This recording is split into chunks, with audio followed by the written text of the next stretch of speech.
Hello friends नमस्कार मु स्वीटी आपण मानंकु मो channel Odia blog by Sweety रे स्वागत करूची। आज मु आपण मानंकु आम गार्डन रो पालंग सागरे केमिति घांट तरकारी बना होची ताहा मु सिखेइबी। आउ गोटे टमाटो आउ हेंडुआर चटनी गोटे बनै के देखेइबी।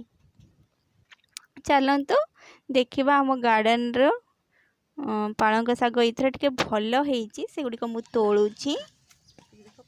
मोर पालंग शाग तोला सरीला आउ एबे मु तार तरकारी करिया पे प्रिपरेशन करूची। सेथि पय मु ये वेजिटेबल्स रे बैगण फूलकोबी आउ सिंबो गाजर आउ खंडे बोईतालु ये सिंबो नेइची किछि दीटा कदली बोईतालु नेइची फूलकोबी किछि पाखुड़ा नहीं गोटे मूला गोटे गाजर चारिटा बैगण आ गोटे आलू नहीं आ पालंग शाग जहाँ तोड़ी थी ता गोटे बिड़ा पाखापाखि हेबो सेंतिकी नहीं। ए सब परिबा को प्रथमे छोट छोट करी काटी नहीं पालंग शाग को भल भाव धोईकिना ताको भी छोट छोट काटी नेबे।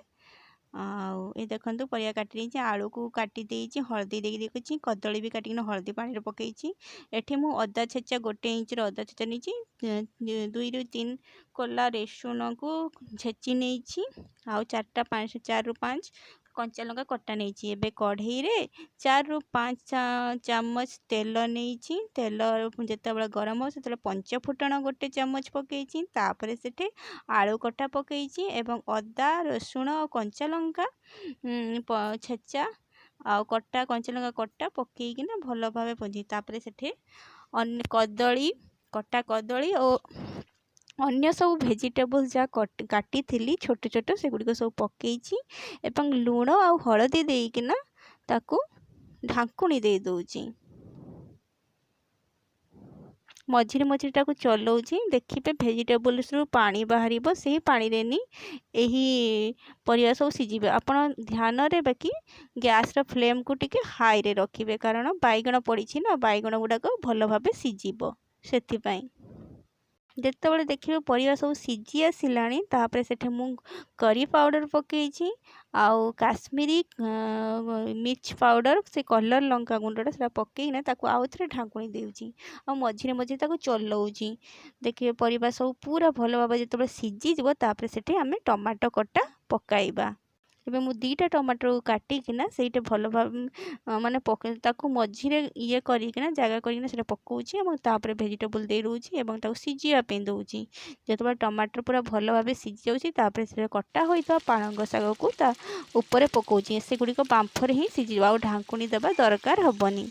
तापर ताको भल भाव चलै दउची। एबे हमर तरकारी रेडी होइची। आपण चाहिले एठे गरम मसला पाउडर भी पकई पारिबे मात्र मु पकाउनी एवं जेतेबेले जो बड़ी भाजी थी से बड़ी भजा गुंड करिकिना सेटा पकाउची। एबे हम तरकारी एबे मु आउ गोटे आइटम करूची ताहा होची टमाटो चटनी।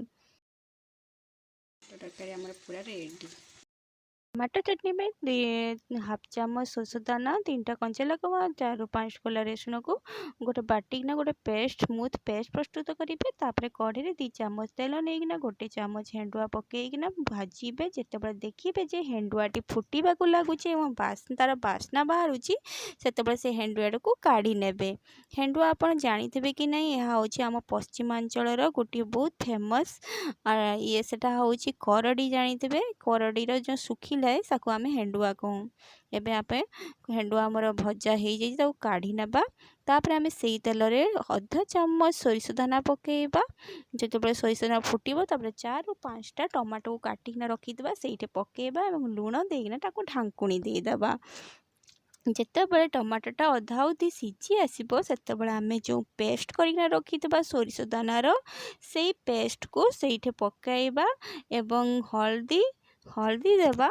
हल्दी गोटे हाफ टी स्पून देकिना ताको पुणी ढांकुणी देदबा एवं सेटाको सीझीबा को देबा जेतेमिति पूरा टमाटोटा सेठी मेल्ट होई जिवो। एबे हमर टमाटो को ढांकुणी देला परे एबे आमे चलो धनिया पत्र तोली जिबा।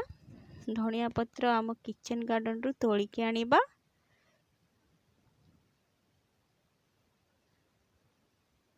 ये देखंतु मु धनिया पत्र तोली आछि आमर एठार धनिया पत्र बहुत सुंदर है से चटनी धनिया पत्र देले तार फ्लेवरटा बहुत बढ़िया बासे पूरा माछ भाया चटनी टेस्ट दिए। आपण थरे ये चटनी को निश्चय ट्राए करिना देखंतु।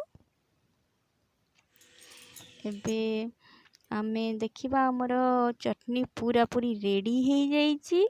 एबे आमे एठे दीटा बड़ी को जो भाजी के रखी से बड़ी को चूरी किना एठे पकेइबा गुंड करिना बड़ी को पकेइबा एवं तापरे जो हेंडुआ आमे भाजी किना रखी से हेंडुआ को भी ये ऐड करिबा भल भाव मिसाइबा एवं जो धनिया पत्र मु आनी ताकू छोटे छोट काटिकिना ये चटनी रे पकेबे। एबे हमर चटनी रेडी हो जाइए।